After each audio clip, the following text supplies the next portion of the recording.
Isang kakaibang kotse ang malapit ng umarangkada sa Formula 1 circuit sa Malaysia.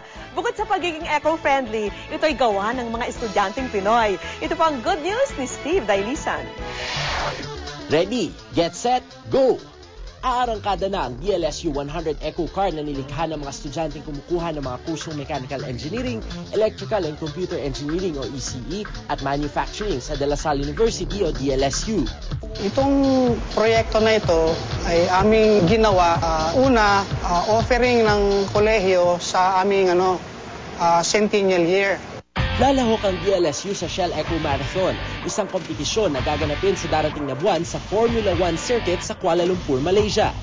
Dito sa competition natin sa Eco Marathon, ang goal natin dito may kinalaman sa efficiency. So yung kotse na may pinakamababang konsumo ng kuryente o kaya ng energy, doon para matapos yung buong number of laps na kailangan doon sa competition, yun yung mananalo. Piniling sumali ng DLSU 100 Eco Car sa kategoryang plug-in o mga sasakyang de baterya. The shape is designed talaga siya to reduce aerodynamic drag. We made several models, approximately 35 models. Tinitweak namin siya. Yung kinukuha namin yung pinaka-less na resistance ng air. So, kung ano yung na-best namin, we found out na ito yung shape na pinaka-best.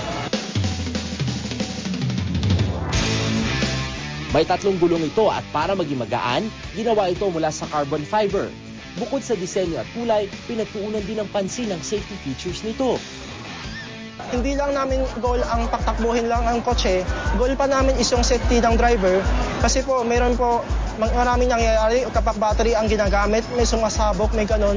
So, meron po kami monitoring system, which is real-time monitoring system. Minomonitor niya yung battery performance, yung temperature ng battery. Kaya naman parati itong tinetest drive para masigurong maayos ito sa lahat ng aspeto. Okay lang, hindi siya ganun sobrang init. Hindi siya sobrang init. Kaya pang i-control, parang kaya pang ng tao mag-stay kahit ganun katagal. Namangha naman ang ibang mga estudyante nang nakita ang pambato ng Pilipinas sa kompetisyon. Nung una akala ko mabagal, pero mabilis pala siya para sa size. Very proud kasi that students were the ones that came up with this car, and that actually when I first saw it, parang wow, ito na pala yung kayang gawin ng mga engineer sa La Salle. So I think it really is a futuristic car. Indeed, La Sallian excellence.